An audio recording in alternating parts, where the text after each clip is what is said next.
तो बच्चों आज के इस वीडियो में हम बात करेंगे आरआईएनसी दिसंबर 2024 मैथ के क्वेश्चन के बारे में। तो यहाँ पे यह मैथ का one of the best question पूछा गया कॉन्सेप्चुअली। तो पहले क्वेश्चन को समझाते हैं, फिर आपको इसका डिटेल सॉल्यूशन भी बताएंगे। तो क्वेश्चन क्या करें, a copper wire bent in the form of a square enclosed an area of 484 centimeter square full stop. If the same wire is bent into a circle, find the area of the circle. तो यहां पर पहले question को समझिए कि एक wire दिया हुआ है, ये कॉपर का वायर है,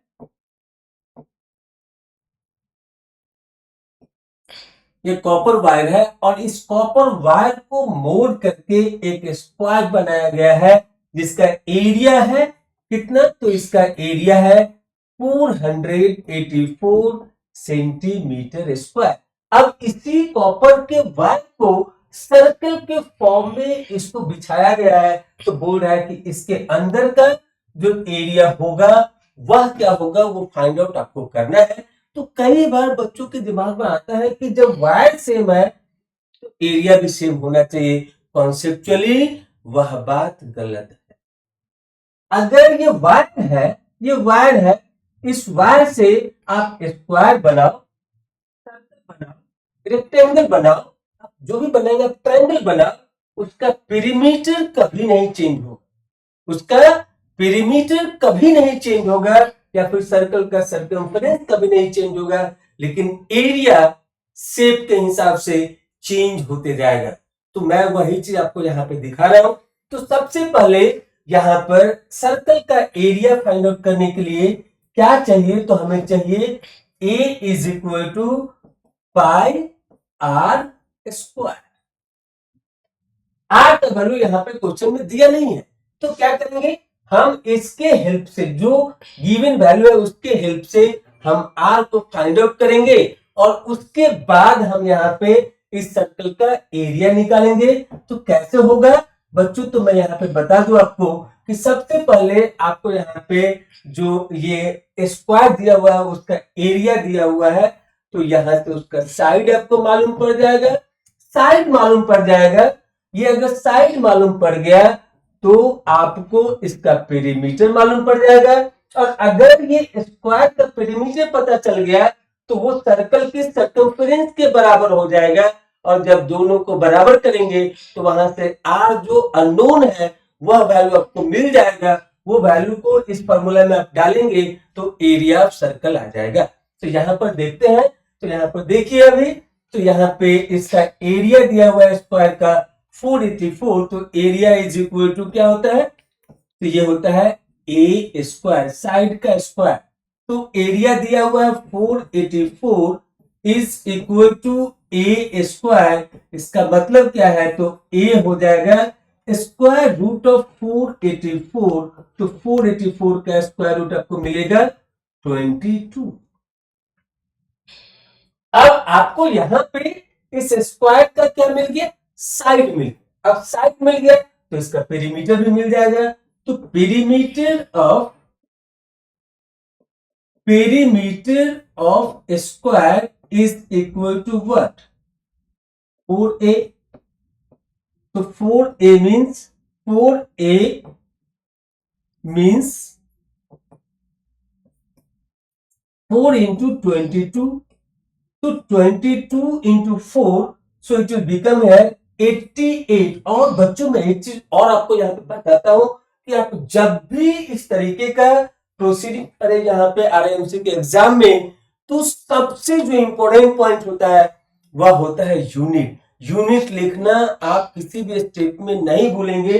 तो यहाँ पर जो ए का यूनिट होगा वो 22 सेंटीमीटर होगा। तो यहाँ पे जो पेरीमीटर ऑफ स्क्वायर आया यह 88 सेंटीमीटर हमारा आ गया। अब इसी को इक्वेट करेंगे सर्कल के सर्कमफेरेंस से। तो इसका अगर ये सेंटर पॉइंट है और इसके रेडियस ये है आर, तो इसको लिख सकते हैं circumference of circle is equal to perimeter of square। Concept यहाँ पे क्या है, कॉन्सेप्ट ये है कि अगर मेरा वायर का लेंथ फिक्स है तो हम किसी भी शेप में जाएंगे तो वहां पर जो उसका घेरा है, जिसे हम लोग पेरीमीटर बोलते हैं या फिर सर्कल के केस में सर्कमफेरेंस बोलते हैं, वह लेंथ चेंज नहीं होगा, वह लेंथ चेंज नहीं होगा।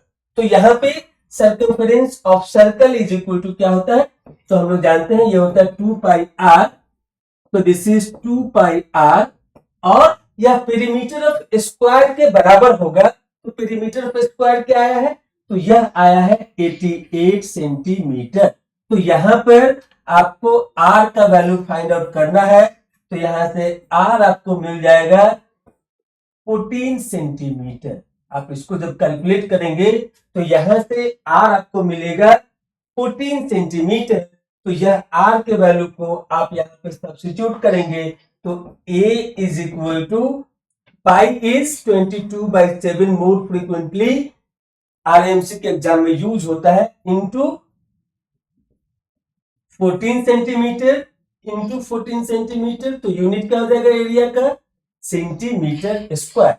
तो 7 2 जब 14, तो यहां पे इसको मल्टीप्लाई करेंगे तो क्या होगा 44 इंटू 14, तो ये हो जाएगा आपका 616 सेंटीमीटर स्क्वायर, 616 सेंटीमीटर स्क्वायर। बच्चों आपको यहाँ पे यह चीज बिल्कुल ध्यान देना। आप देखिए यहाँ पे कॉन्सेप्चुअली क्या हो रहा है, तो इसी लेंथ का जो यहाँ पे हमारे पास स्क्वायर है उसका एरिया है 484 सेंटीमीटर स्क्वायर, 484 सेंटीमीटर स्क्वायर।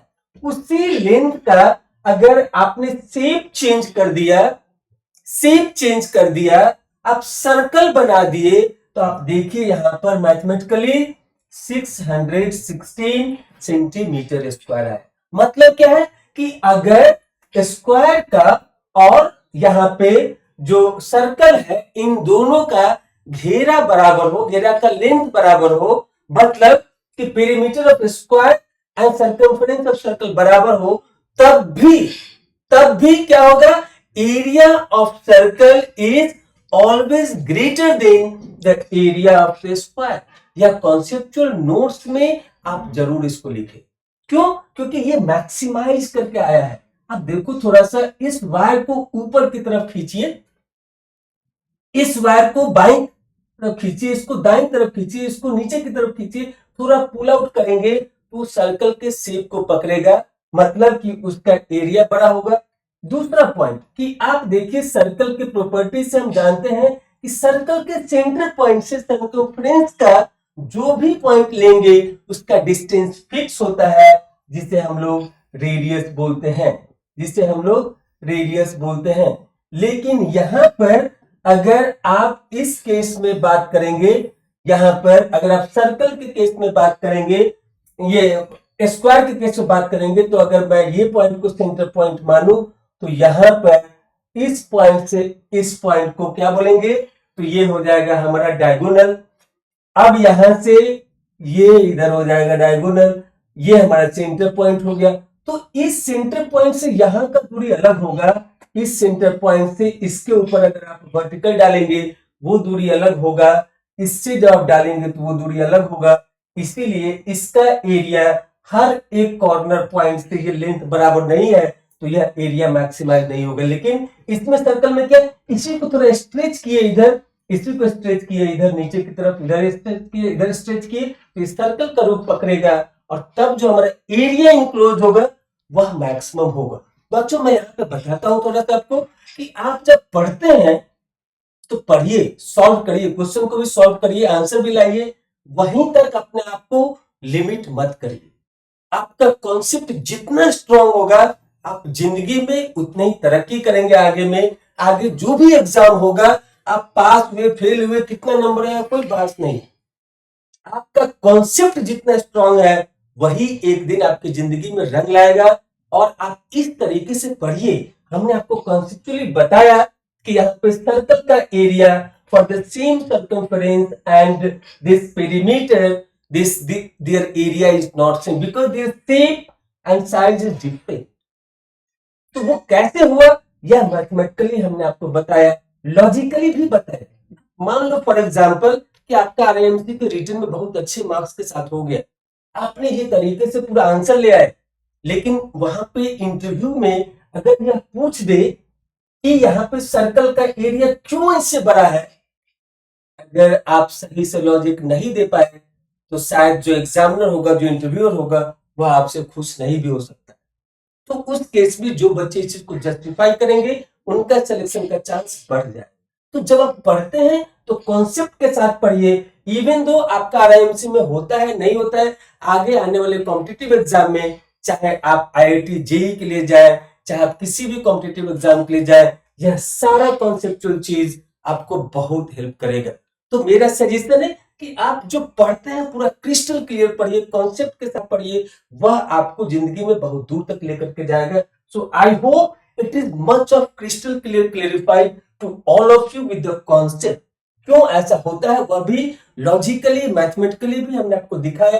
तो इस तरीके से as per this question area of circle हमारा मिला 616 सेंटीमीटर स्क्वायर। जैसा कि बच्चों हमने बताया था कि आप यूनिट मेंशन करना बिल्कुल भी नहीं भूलेंगे। हम यहाँ पे आपको सिखा रहे हैं, इसलिए one after another side by side लिखते हैं, लेकिन आप रियल एग्जाम में स्टेप वाइज फॉलो करेंगे और साफ साफ लिखेंगे। यहाँ पर पहले आप एक स्क्वायर बनाएंगे, फिर सर्कल बनाएंगे, फिर आप इस तरीके से कैलकुलेशन को प्रोसीड करेंगे, लास्ट में आपका फाइनल आंसर जो भी आएगा उसका बॉक्स में इंक्लोज करेंगे।